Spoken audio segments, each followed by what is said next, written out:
Just trying to keep goading him and look for that opening. Martin with the left to right, it's a big left drive by Makengele. Martin stands, Martin's covering, he's falling down. Martin is down, it's over. Some stepped into the cage to win. Others came to a race. Giving each other all they can get. From a 19-second execution that silenced the crowd. So beautiful right up. There it is. To a blood-soaked war where hammer fists turned a man into a worm. Right for his head. Gina tries to hold up. He's covering up. The referee's giving him some water. He's turning in, and it's all done. These weren't just fights. They were punishments wrapped in gloves. Oh, massive elbows from Zakir Badat. Oh, Badat with the big artillery. Stay with us as we count down the 15 most merciless MMA fights in EFC history. Andile Madlala versus Tico Vanden. Andile the Beast Madlala. Shot to the zone now.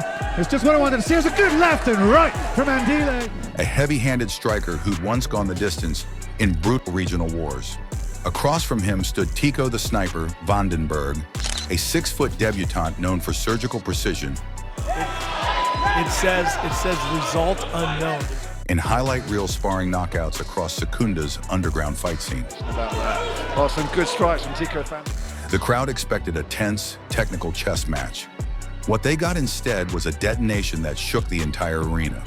Tico moves first, fast, aggressive, throwing a Superman punch. But Madlala sees it coming. A tiny shift in balance. Cyrus V's commemorative can. 1 microsecond of exposure, and he fires. A counter right hook so short it looks like a glitch in real time. Bone meets jaw, and everything stops. Takedown, it's a couple of shots. So beautiful right up from Madlala. There it is. Tico's body shuts down before he collapses like a puppet with the strings cut.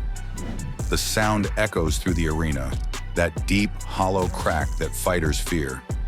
The referee dives in to stop it just 19 seconds in. The fight's already over, ended before it even began. The fastest knockout in EFC light heavyweight history. Andile didn't just win, he executed. This was an execution. And from here, the violence only gets heavier. Kaleka Kabanda versus Hanru Botha. In EFC 121, Kaleka Kabanda and Hanru Botha both came in swinging like champions of chaos. Oh no! Oh my God! But this would prove who could survive inside pure violence. From the start, they launched into a slugfest. Both pressed forward with wild power shots, hunting Kabanda's chin.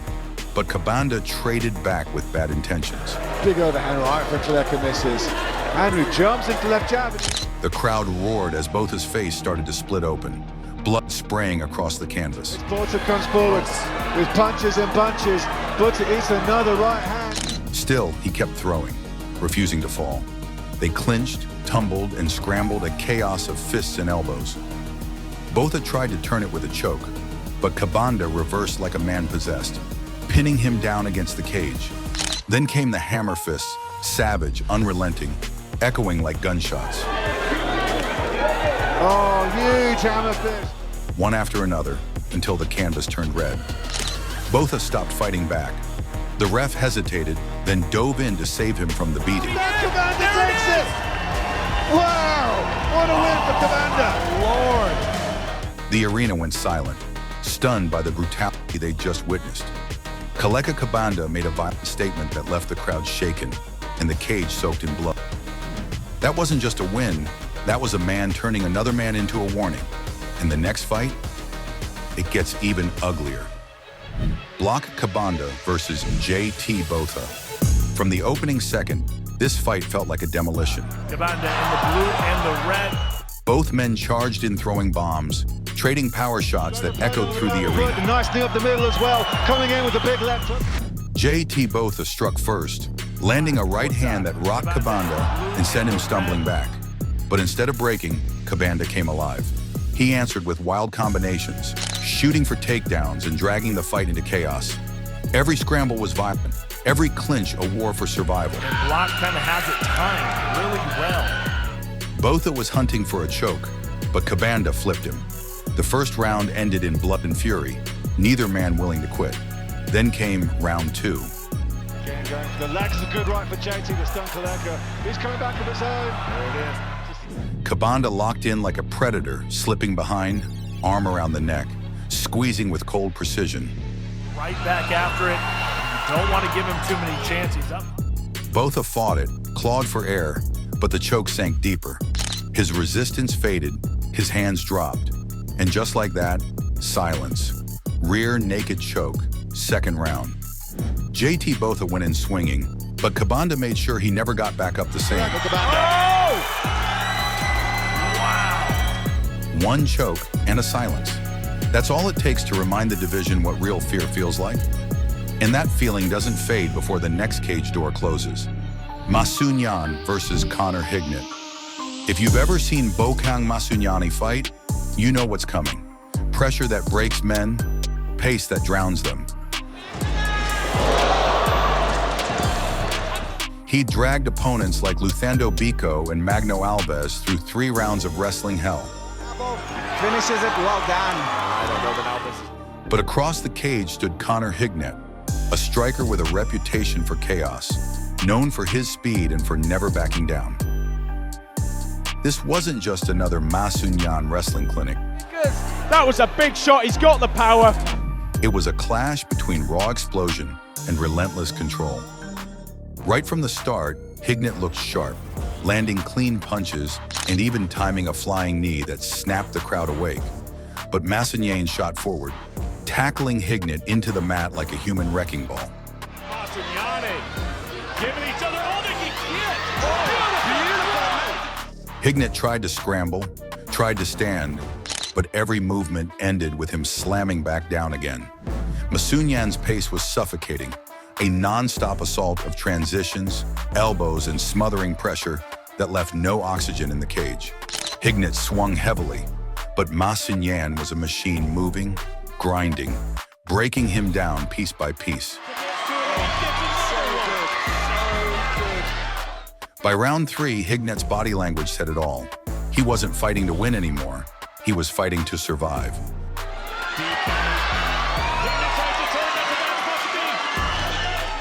When the final horn sounded, the crowd knew what they'd witnessed.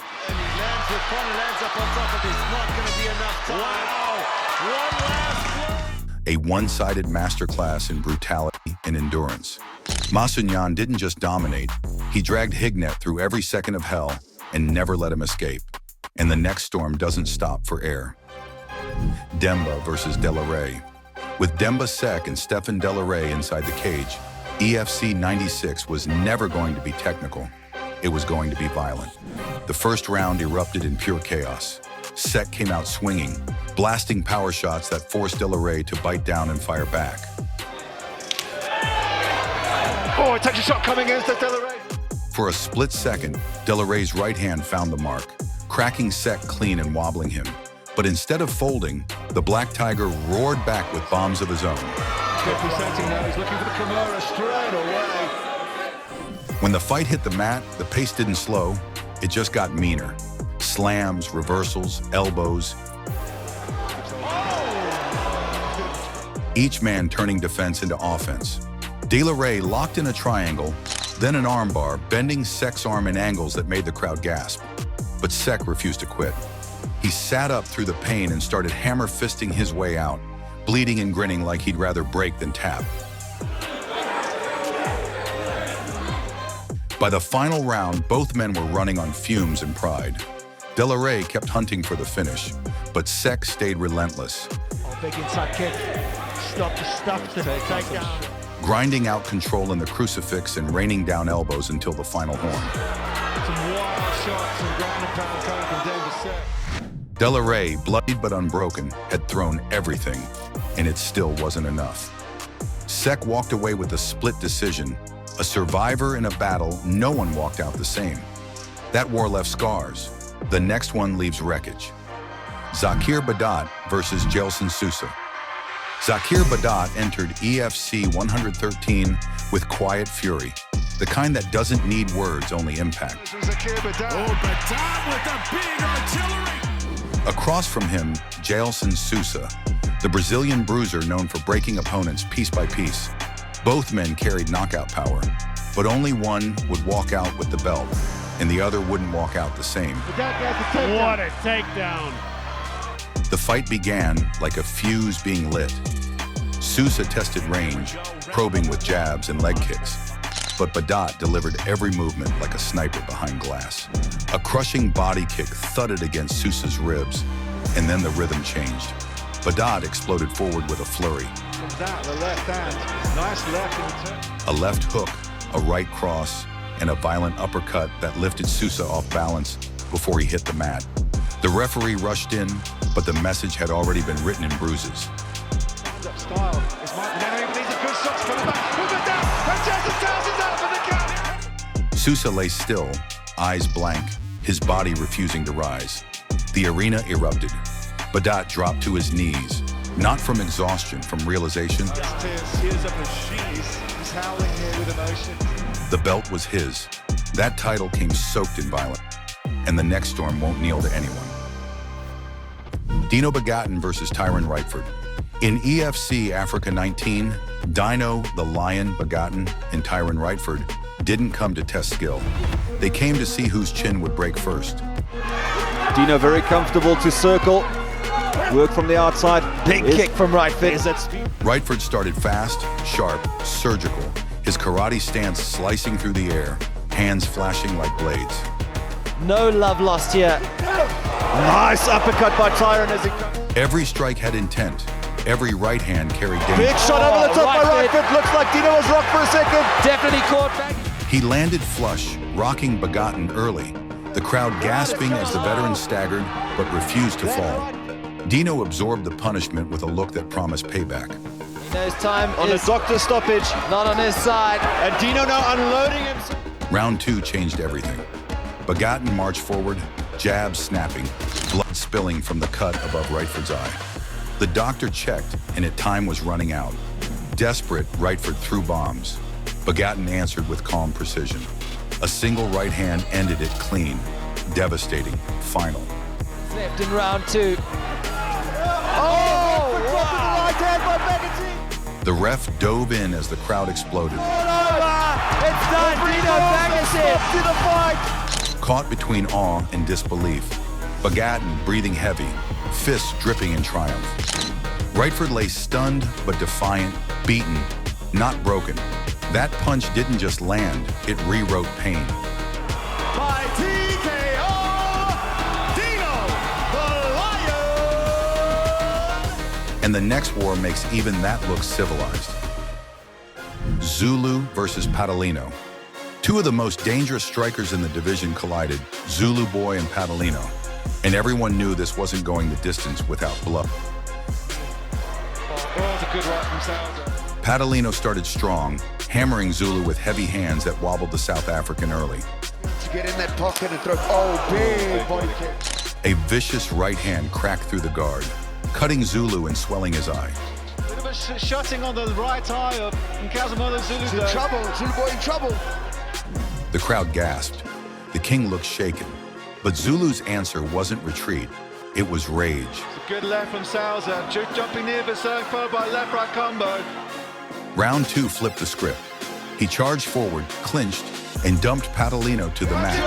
Good left from Zulu. Both left exchanging. Zulu's coming and swinging. Padalino wants to clinch. Punishing him with elbows and ground strikes until the round ended in chaos.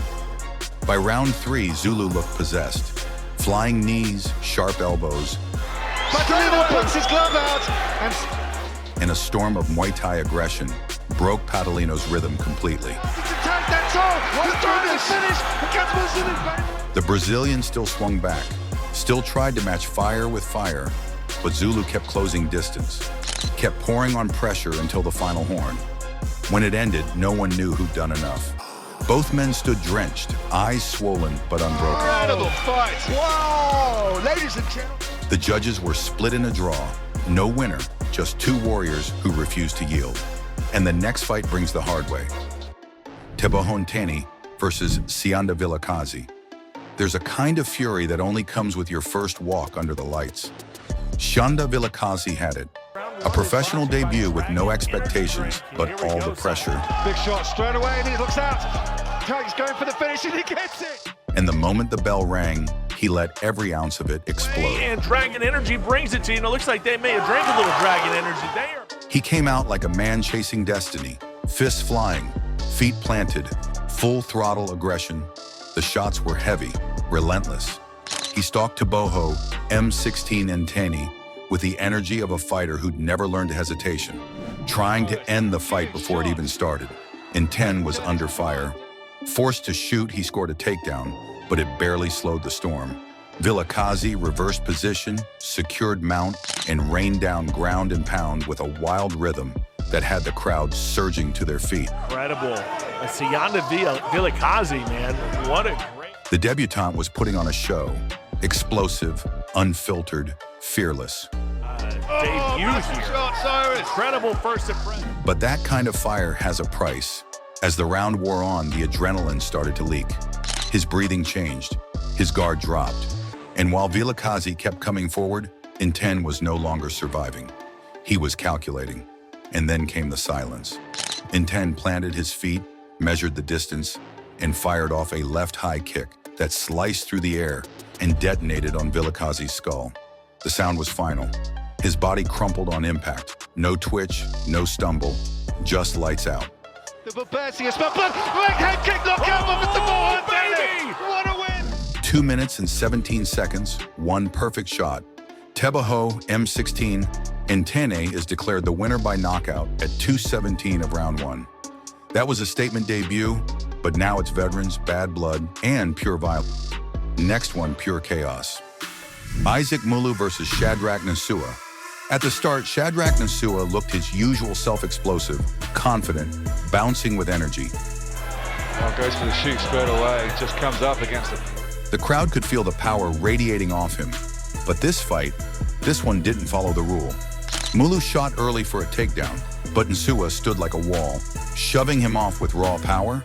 So much strength, able to stand toe-to-toe. They clinched, traded knees, and tested each other's strength. Shadrack misses with the takedown attempt. Then came a low blow that halted everything, an illegal knee that made the arena wince. Low blow. After a pause, they restarted, and it felt like both men were about to explode. Nasua charged forward, throwing bombs and a hard body kick that echoed through the cage. You have to be careful with that counter, you're right. Exchanging knees up the middle again. But Mulu didn't back up. He waited, loaded, and detonated. A short, perfect hook landed flush on Nsua's, snapping his head back and sending him crashing to the canvas before he even knew he was hit. Oh, big left. The Shadrack Nasua's down. It's over. The ref rushed in, and the crowd was frozen. The undefeated giant lay still. His reign ended in a single shot. He's all right, but hellacious left hook from Isaac Mulu. Score the knockout. Mulu's fists are tight, a silent statement from Cameroon's newest powerhouse. Isaac Mulu wins by knockout. And somewhere in the crowd, everyone watching realized this division had just found its next problem. William Lakana versus Alistair Kunene. Lakana came out like he had something to bury. And we're off and popping here, Simon. The bantamweight's bringing it. Kunene looked like he had come to drag him into the dirt himself. From the first scramble, they were in it, clashing in tight, reversing positions, trading dominance on the ground like two men fighting for air. Making it very difficult, controlling the neck with a side choke.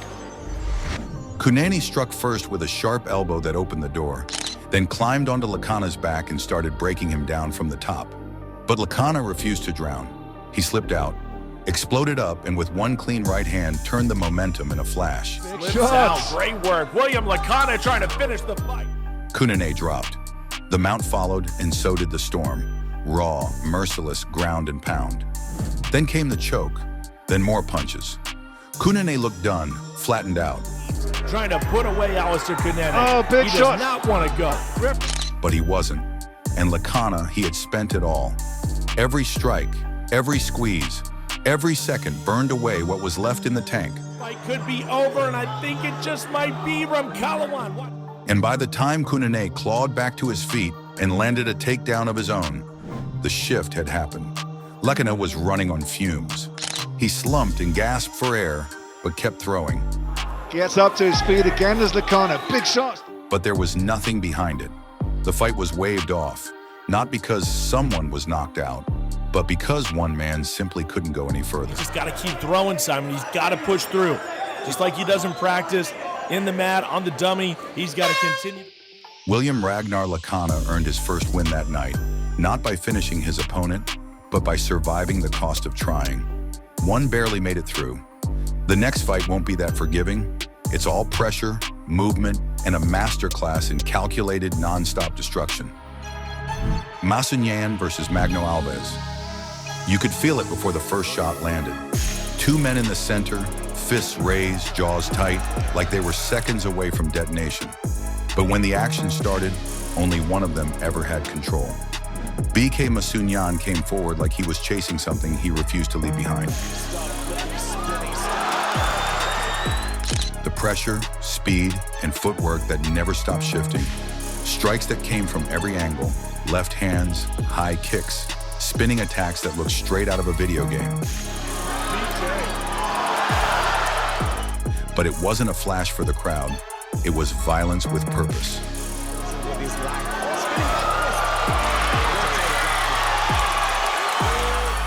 Alves tried to stand his ground. He took shots, slipped a few, and defended takedowns better than anyone had against BK before.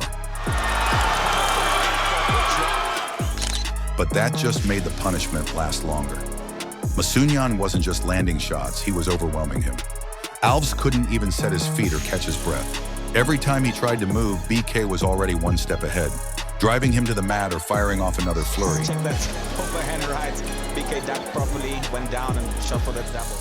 The ground game was pure suffocation, elbows, control, positional torture.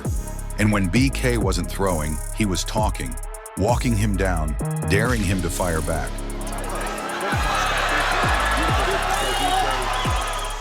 By round 3, Alves was surviving but barely. He'd taken the fight on short notice and it showed. He was wrecked, blood, barely standing, throwing punches that had nothing left in them. BK didn't get the finish. He didn't need it. He beat him everywhere, on the feet, in the clinch, on the mat. And when it was over, there was nothing left to argue.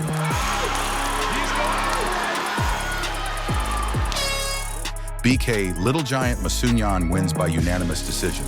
That was relentless. But the next fight is pure control, sharp, technical, and designed to shut everything down before the opponent even knows it. Boyd Allen versus Wesley Hawkey. Boyd Allen was calculated and unshakable.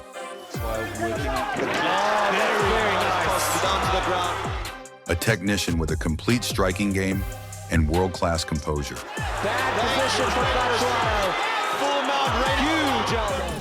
Wesley Hawkey brought grit, durability, and dangerous boxing instincts. He survived. The clock is all that can say to know that he does it. One was built to take the fight anywhere. The other was built to drag it into the trenches. But from the start, Allen controlled the pace. He found his range early, cutting angles and landing with clean accuracy. Allen already has that range down. Hawkey tried to push forward, but Allen's movement kept him one step ahead, constantly shifting, slipping shots, and punishing the smallest opening. They know they are experiencing something special in this hexagon. After a brief pause due to a low blow, the tempo didn't drop. Allen landed a solid leg kick, then followed up with a head kick that caught Hawkey clean and forced him backward. Hawkey was clearly stunned, and Allen immediately closed in, landing elbows and knees in the clinch before taking the fight to the ground. Big elbows in the clinch. Hawkey's in big trouble, swinging wildly does Wesley Hawkey. Once it hit the mat, Allen stayed tight. He softened Hawkey up with short punches, advanced position. Just about done, Allen looking to finish. He's looking to finish this fight early and take it to the after party here in Durban. And worked calmly until he took the back. There was no rush, just control and pressure applied at the right moment. He locked in the rear naked choke and forced the tap at 4 minutes and 22 seconds of the first round. Boyd Allen is doing what he does best. That was precision under pressure. It's over! Boyd Allen does it again! The next fight is a full-on title clash. Heavy hands, bad blood, and legacy hanging by a thread. Zico versus Martin van Staden. The tension between Makengele and van Staden was already thick before the first punch was thrown. Two fighters with nothing to say to each other and everything to prove once the cage door closed. Martin van Staden was the seasoned force. That reach advantage. Oh, he's just in it. That's it. Battle-tested, methodical, and dangerous from a distance. He heard him. He heard him, and it's done. Zico, the gorilla Makengele, was the raw threat, younger, stronger, and looking to pull the fight into deep water. Good high guard, look at those power punches from Makengele, good left. And another good combination from him. Baby. One came to protect the legacy, the other came to take it. The early rounds were cautious. Both men are patient, trying to find the rhythm. But still patience from Makengele, he's not rushing in. Van Staden used feints and footwork, keeping the jab active, staying just out of range. Makengele pushed forward with short bursts of pressure, but didn't overcommit. A brief clash mid-round confused. A wild moment with both men swinging and the ref stepping in to reset. And they're stopping, they're still going, and the referee's been hit. But it only raised the tension. As the rounds progressed, Makengele began forcing the issue. He shot for takedowns, looked to tie up in the clinch, and absorb van Staden's counters to get inside. And Martin does exactly the same with the spinning back heel. It's beautiful. Zico comes on the offensive. But van Staden was sharp. He shrugged off takedowns, scrambled free, and taunted from a distance. Then came the shift. And he's got hold of a Martin, but Martin disengages. Both very slippery now. In round 3, the pace changed. The two started trading in the pocket, and Makengele found his moment. He backed van Staden to the fence and let his hands go. Starts conditioning. Makengele gets him down, and he slips and he's up. A left to the guard, then a clean right hand that split through and landed flush on the temple. Van Staden dropped. The referee stepped in immediately. It was over. Zico Makengele is the world champion. Zico Makengele had just knocked out a legend and left with the welterweight title around his waist. That was a knockout that shook everything. But the final fight is something else. All dominance, start to finish, with no room for mistakes. Georgiev versus Nyembwe. Georgi Georgiev refused to shake hands as he came forward jawing, eyes locked, like the fight had already started before the referee gave the call. The tone was set. There would be no respect and no mercy. Nyembwe initiated the first clinch, but the second it hit the ground and everything shifted. Georgiev in the clinch though, and now Nyembwe is looking for the take. Georgiev reversed, moved into the mount, and never let the pressure off. Could be a very, very bad position for the Iron Man. From the top position, he landed short, grinding shots, not flashy, not wild, just calculated and constant. Nyembwe tried to tie him up, tried to reverse, but Georgiev's control was suffocating. He moved to the back, reset, and landed again. Maybe take this fight back to the feet. Good sprawl by Nyembwe, but Every attempt to escape opened him up for more punishment. The first round ended with Georgiev in complete control, elbows slicing through, fists finding the target, and Nyembwe doing just enough to survive. But the tone was clear. The Bulgarian wasn't just winning, he was wearing him down. This round's going to come to an end. Round 2 brought more of the same. Georgiev stayed on top, pressed him into the cage, and kept the fight exactly where he wanted it. Nyembwe swung wildly in the few seconds of space he could find, but those moments were rare. Georgiev returned fire with knees, control, and more damage from the clinch and half guard. By the end of the second round, the doctor stepped in. Nyembwe wasn't allowed to continue. Here he goes, you take a look, they are going to make sure he continue, and this fight is over. Nyembwe. Georgiev didn't need a highlight finish. He broke his opponent down methodically and left the cage without a scratch, and with his first EFC win. Which fight hits you the hardest? Drop your thoughts below. Smash that like button, subscribe, and turn on notifications. You won't want to miss the next round of chaos. That's it for now. The cage calls again soon.